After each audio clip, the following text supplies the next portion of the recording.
Hey guys, it's Andy here, and welcome back to another episode of Deck Doctor. This is a Golgari Undergrowth deck for Standard that was submitted by one Hunter Cascio, and even at a glance I can see what he was trying to do with the deck. I like the direction that he's tried to take it in, trying to do a whole lot of shenanigans with his graveyard. We're going to see if I can't tweak it a little bit and improve the deck a little bit more. I'll just touch over his main deck here, and then we'll see what I did with the deck. So to start off Hunter's lineup, he's running a 4 of Ravnica Lurcher, which is for 4, 2/2 Fungus Zombie, and then it enters battlefield with a number of +1 counters on it equal to the number of creatures in your graveyard. 4 copies of Ravnica Chupacabra, 4 cost 2/2 Beast Horror, enters the battlefield, you destroy target creature and opponent controls. A little bit of Ramp with the Lanua Elves, for 1 a 1/1 tap add 1. Burglar Rat, in a 3 of, for 2 or 1/1, when it enters the battlefield, each opponent discards a card. Underground Lich, a good card to come out of the Guilds of Ravnica. It's for 5, a 4/3 Zombie Elf Shaman, and if you would draw a card instead, look at the top 3 cards of your library, then put 1 of them into your hand and the rest into your graveyard. Pay 4 life, it gains indestructible until end of turn, and tap it. Izoni Thousand Eye, for 6, it's a 2/3 legendary creature Elf Shaman with Undergrowth. So its Undergrowth trigger is when it enters the battlefield, you get a 1/1 black and green insect for each creature in your graveyard. Pay 2, sacrifice another creature, you gain 1 life, and you draw a card. Playcrafter in a 2 of, for 3 a 3/2 Human Shaman, when it enters the battlefield, each player sacrifices a creature or planeswalker, each player who can't discards a card. 2 copies of Midnight Reaper, which is for 3 a 3/2 Zombie Knight, and whenever a non-token creature you control dies, it deals 1 damage to you and you draw a card. A single copy of Status to Statue, which is either for 1 at instant speed, target creature gets +1/+1 and gains Death Touch until end of turn, or for 4 at instant speed, destroy target artifact, creature, or enchantment. 2 copies of Find Finality, which is either for 2 or for 6, both at sorcery speed. It's either return up to 2 target creature cards from your graveyard to your hand, or it's you may put 2 +1 counters on target creature you control, and then all creatures get -4/-4 until end of turn. A single copy of Journey to Eternity, which is a flip enchantment, so it's for 3. It's an enchanted creature you control. When an enchanted creature dies, return it to the battlefield under your control, and then return Journey of Eternity to the battlefield transformed under your control. Once it's flipped, it becomes Atzel, Cave of Eternity. It's a legendary land with tap, add 1 mana of any color to your mana pool, but it's also got 5 tap, return target creature card from your graveyard to the battlefield. Another really strong card to come out of the Rivals of Ixalan. A single copy of Vraska Gorgon Queen, which is for 4, a 4 loyalty planeswalker. Its +2 ability is you may sacrifice another permanent. If you do, you gain a life and you draw a card. Its neg 3 is destroy target non-land permanent with converted mana cost 3 or less. And her neg 9 ability is you get an emblem with whenever a creature you control deals combat damage to a player, that player loses the game. A single copy of Vivian Reed, which is for 5, a 5 loyalty planeswalker. Its +1 is look at the top 4 cards of your library. You may reveal a creature card or a land card from among them, put that into your hand, put the rest on the bottom of your library in a random order. Its neg 3 is you destroy an artifact, enchantment, or creature with flying. Its neg 8 ability is you get an emblem with creatures you control get +2/+2, have vigilance, trample, and indestructible. Love Vivian, awesome card. Great bit of removal in the deck. A single copy of Jade Light Ranger, which is for 3, a 2/1 Merfolk Scout. When it enters the battlefield, you get to explore twice. 2 copies of Glowspore Shaman, which is a 2-cost 3/1 Elf Shaman. When it enters the battlefield, you put the top 3 cards of your library into your graveyard, and then you can put a land card from your graveyard on top of your library. 2 copies of Demon of Catastrophe, which is for 4, 6/6. As an additional cost to play this spell, you sacrifice a creature, and it's flying and trample. And 2 copies of World Shaper, which is for 4. It's a 3/3 Merfolk Shaman. When it attacks, you may put the top 3 cards of your library into your graveyard, and then when Shaper dies, you put all land cards from your graveyard onto the battlefield tapped. It's a really good way to get the lands back from the bin. A lot of self-milling happening in this deck, so it could be a good bit of a payoff. Touching on the land base, he's running 7 forests, 6 swamps, 4 woodland cemeteries, 4 overgrown tomb, and 3 memorial to folly. First impressions of the deck, there's not a lot of stuff that's really low on the curve, with a fairly big influx of stuff that are sitting in the 4-cost slot. So as far as curve goes, I don't think the curve works out too great. Some of the cards might see better play in the sideboard as more utility options, but let's see what I can do with the deck. As you can see, we've pretty much stuck with the bones of the deck. I've added a land. I've tweaked some of the numbers of the cards that were in there. So now we're running the 4 of Ravnica Chupacabra, running a 4 of Glowspore Shaman, 3/1 for 2, awesome stats. The ability to put stuff in your bin. On the putting stuff in your bin plan, I have put in 4 copies of Stitches Supplier, which is for 1 black. It's a 1/1 zombie. When it enters the battlefield or dies, you put the top 3 cards of your library into your graveyard.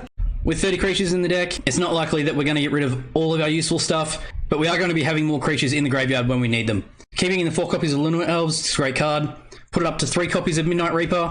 3-2 for 3, it's a good body, and it's also drawing us cards, so it's always going to be good for us. Platecrafter, another card that we've bumped up to a 3 of. Again, a 3-2 for 3, good stats, but it's got the ETB that can help clear away planeswalkers in the control matchups, help against aggro, kill their creatures against aggro, and with the graveyard stuff, utilizing stuff like Midnight Reaper's ability, and putting more creatures into the bin for the Rizomi Lurchers and the Azonis. 2 copies of Golgari Findbroker. For 4 or 3-4, when it enters the battlefield, you return target permanent card from your graveyard to your hand. I find this as a better 4-drop than the other 2 copies of the Rizomi Lurcher. So I've dropped this to a 2 of, because it is very situational in the sense that unless we have creatures in the graveyard, this is coming in as a 4-cost 2-2, which is horrible stats.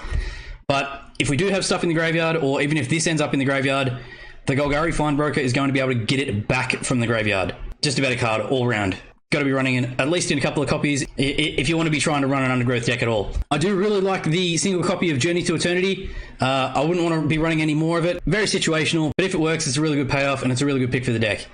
The 2 copies of Fine Finality, sensationally good card. Definitely want to be running this in the current meta.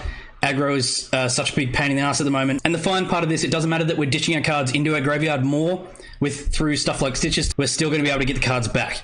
I've moved the Vivian Reed to the sideboard and given another one to the sideboard so that we can have 2 copies of Vraska Golgari Queen in the main board here. Its neg 3 is a good bit of removal. Its +1 is a sack outlet. It draws us a card and it can gain us incremental life. Great card. Rizomi Lurcher, I've already touched on this one. It's not something you want to be running in a 4 of just because of how situational it is, but it is a good card, and because you are doing the Undergrowth deck, definitely want to be running at least a couple of copies of it. It's a really interesting common, and it's a shame it doesn't get used more. And then we're keeping with the 2 copies of Underrealm Lich. Really good card. Definitely don't want to be losing any of these. The selective card draw off it is insane, being able to pick and choose the cards we want. And it just gives us the ability to feed into the Izoni that we're going to be keeping in a 2 of as well. With the Stitcher Supplier, the Izoni payoff is going to be even bigger in this version of the deck now. And I just reckon it's an outstanding card. Going to be able to sacrifice more creatures, gain more life, and draw more cards. We can see the land base is pretty much the same. The only thing I have done is add a single copy of Memorial to Folly. The ability to pay 3, tap, sack it, and return a creature from your graveyard to your hand. It's just what the deck's trying to do. And being able to have like Ravenous Chupacabras, hit the board, kill something, sack them to something else, Memorial to Folly, get them back into our hand, play them again. That's what the deck's all about. Or we've dug through our deck with stuff like Stitcher Supplier or Glow Spore, and you've got Ravenous in the bin, we can get them back. That's what the Memorial's in there for, so why not be running into 4 of? The rest of the land base stayed as it was, which brings me to the sideboard, which I've added in here. So now we're running 3 copies of Carnage Tyrant in the sideboard, obviously for the control matchups. For 6, it's a 7/6 dinosaur that can't be countered, has trample and hexproof. It's just a great card, and depending on the matchup, it's definitely worth having in the deck. 3 copies of Assassin's Trophy, when we need that extra removal in the deck. It's for 2. At instant speed, you destroy target permanent and opponent controls. Its controller may search their library for a basic land card, put that onto the battlefield, and then shuffle their library. Again, for the control matchups, we're running 3 copies of Duress. For 1 black, at sorcery speed, target opponent reveals their hand. You choose a non-creature, non-land card from it, and that player discards that card. More creature removal in the form of Cast Down, which is for 2. At instant speed, you destroy target non-legendary creature. One of the best creatures in Standard at the moment aren't legendary, so this is more often than not going to be useful.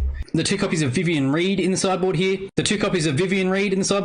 Obviously, you could be running them in the main deck. I'm not sure we'd take out for them. Depending on the situation, it's when she's better or worse. Great card overall. I really like Vivian. Which brings us to the last of the sideboard, which is the 2 new copies of The Eldest Reborn, which is a 5-cost saga. And the turn you play it, each opponent sacrifices a creature or planeswalker. The turn after it's played, each opponent discards a card, and then the turn after that, you put a creature or planeswalker card from your graveyard onto the battlefield under your control. Synergizes really well in the deck. I'm a little surprised it wasn't in the original version, and obviously you could be running this in the main deck. A lot of the Golgari decks will, but it is a really good sideboard piece, depending on the matchup.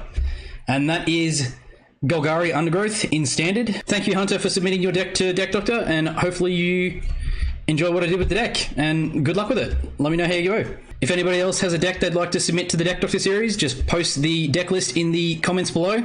Let me know what is in the deck and what you want done with the deck, and I'll add it to my ever-growing queue of deck lists that will be future episodes. Thanks for watching, guys. As always, don't forget to like, share, subscribe, and hit the bell icon to see new videos as they were released. If you like what I do and you want to support the channel, you can throw me $1 on my Patreon at patreon.com/SandersQuest. And I will see you guys in the next video. Keep questing, guys.